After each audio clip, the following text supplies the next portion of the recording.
Pet food ingredients to avoid.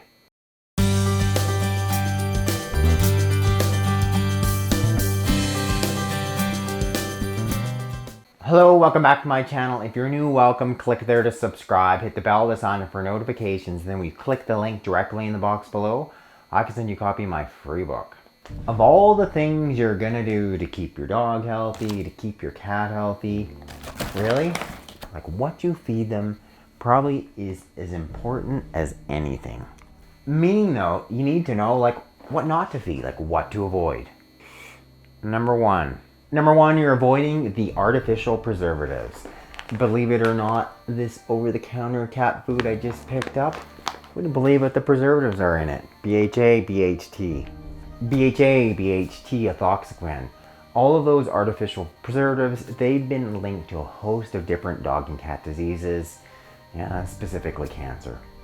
Number two, artificial color, artificial flavor. These artificial ingredients that are in so many of the dog and cat foods, I mean the color is added because we're like, oh, we look at it and we're like, oh, isn't that interesting? Cat chow, that's not something that's natural and didn't get that red color on its own natural way.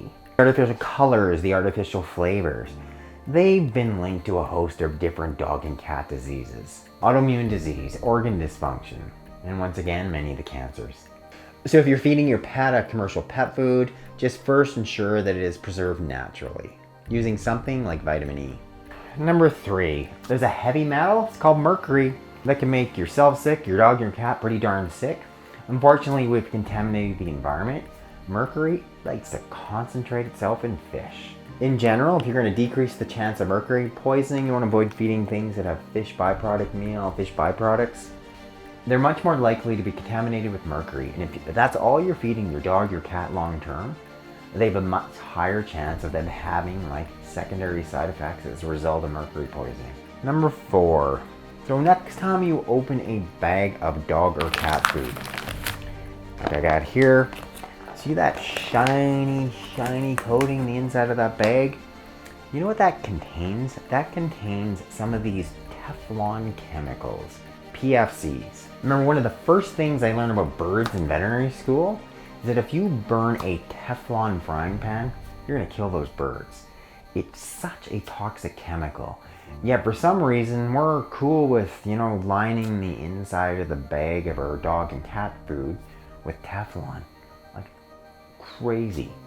Point being, it's now a proven serious toxic chemical. And once again, long term, your dog, your cat's exposed to that. Right, you're just setting up for a host of different potential diseases. And what's sort of the number one on the list there? Cancer. Number five is BPA. Many of you may be aware of it as sort of the plastic toxin. It commonly leaches out of water bottles, etc. We consume it. What does it do? It can cause a whole host of different issues, specifically endocrine or hormonal related issues. So BPA though, it's not just in plastic water bottles. Leaching out of plastic, take a tin here of this cat food, you can leach it out of the inside lining of the tin of this dog and cat food. So then they're getting exposed to BPA. There's a direct correlation between the incidence of hyperthyroidism in cats and canned cat food consumption. And they think the biggest thing that's causing that or that correlation is what's leaching out of this, the inside lining, the BPA. Number six. It's the euthanasia drug, sodium pentobarbital. Believe it or not, sodium pentobarbital, the euthanasia drug, it is the second most common cause of pet food recalls within the last 10 years. But what that means is some of your dog, your cat's pet food, some of it is made with animals that have died. They've been euthanizing with sodium pentobarbital, and that's making it into pet food. How can you best avoid it? I mean, the biggest thing is avoiding things that say animal byproducts, animal byproduct meal.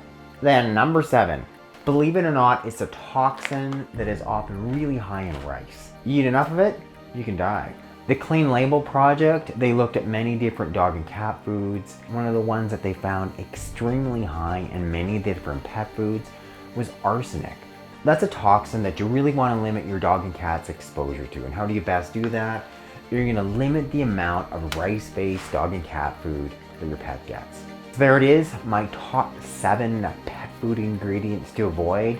One some of you are probably aware of, artificial colors, flavors, artificial preservatives, but other ones that you're less so, right? Things like BPA, PFCs.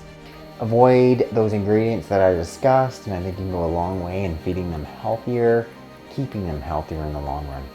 Thanks for watching. I'll talk to you guys again soon. It's Dr. Jones.